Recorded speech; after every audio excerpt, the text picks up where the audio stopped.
Welcome back. So for this, I'm wearing a Columbus jersey. You know they're doing all the reverse retros. Do you think they'll go with this jersey for reverse retro for Columbus? Think about that one. We'll see. Or if they'll use their current logo and just do some kind of a throwback-ish kind of thing. Maybe to something Ohio related from before. Maybe a Barons throwback. There you go, Cleveland Barons. It's still Ohio. So speaking of Columbus, we'll start off with Gustav Nyquist. He has had shoulder surgery. He's out 5 to 6 months. Now, I've seen people saying, well, why are these guys waiting on surgery? A lot of guys may be waiting on surgery because there's backups. Due to the pandemic, there are certain areas where you just can't get in for elective surgery. If it's life-saving surgery, yes, that goes through. But if it's elective surgery, and this wouldn't be considered, life-threatening of any sort, then it waits. And so he's out for 5 to 6 months. So that's pretty major if you're a Columbus fan, although they have added some depth up front and maybe that offsets it. But again, it depends on when the season starts, how long the season goes, if we have a season, what happens with that. If I'm going to be spending most of the winter covering basketball and baseball and we won't have hockey, that'll be weird. But anyways, we'll see. Ryan Pulock, so this is the contract he signed this morning. The details came out and I thought I'll throw it in the video. The second news video of the day. This coming season, he'll make $3.34 million. In 2021-2022, that goes up $6.66 million. So again, that means the cap hits $5 million overall, and then he's an unrestricted free agent after that. So watch for, after this coming season, him to sit down with Lou Lamoriello and work on an extension, which will probably start in the $7 million a year range. That's what I would think anyways. You're not going to go from 3.34 to 6.66 and then sit him down and say, hey, we want to keep you around. How does $4 million a year sound? That's not going to work. So this way it keeps the cap hit down, comparatively speaking, which he has said in interviews since signing this, he wants to keep the cap hit down. He's been in contact with Barzell.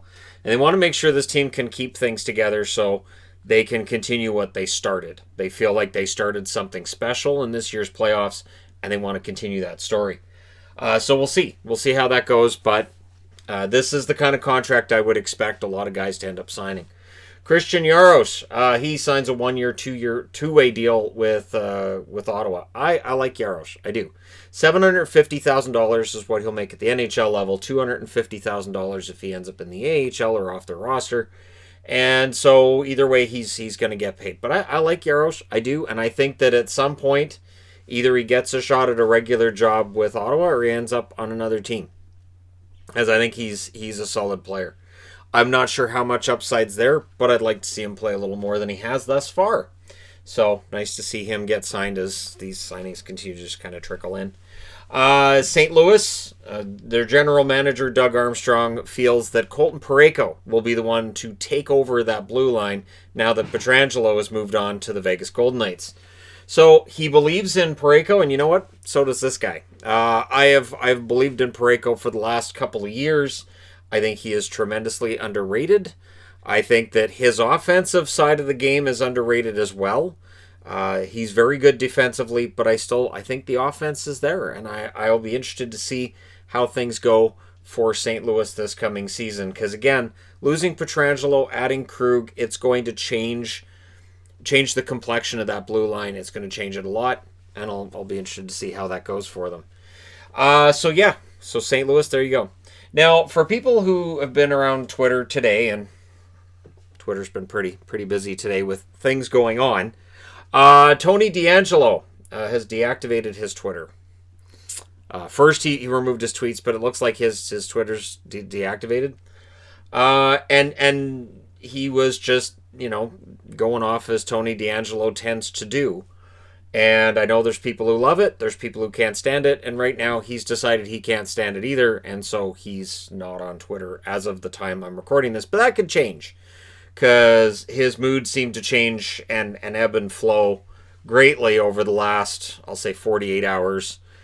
And again, he's an interesting follow, kind of a train wreck on his way out there. We'll see how long that's deactivated. I'll say he'll be back in a couple of days. He'll just remove a couple of tweets here and there and just keep going.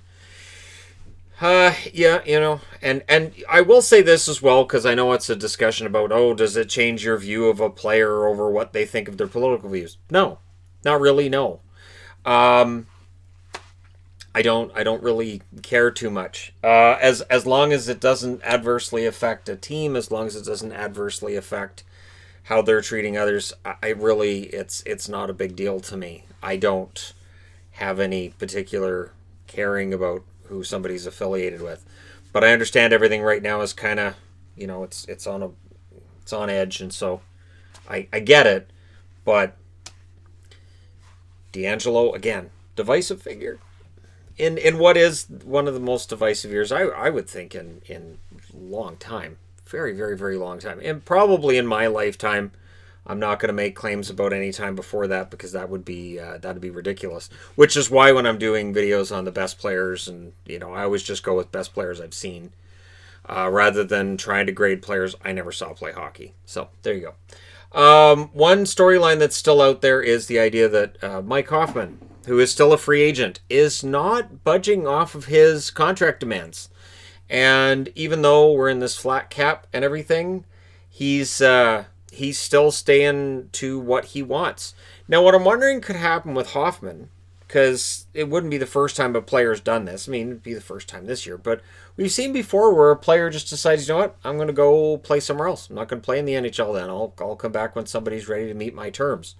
So could Hoffman be one of those guys who ends up playing in Europe? Maybe he plays in the KHL. Maybe he gets a lucrative contract somewhere else because he's saying, nah, the NHL, there's nobody who's willing to meet my terms, and I'm not signing. Let's say Boston offered him $2.5 million, something like that. And he goes, I'm not willing to do that. So it's going to be interesting to see if other free agents end up not signing, and maybe they end up signing contracts as the season's underway.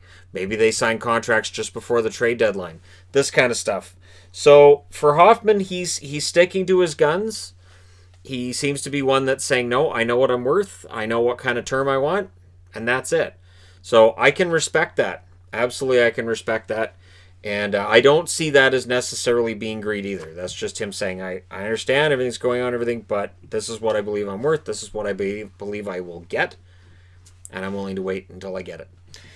So yeah, there you go. Again, on this Wednesday, hope everybody is doing well.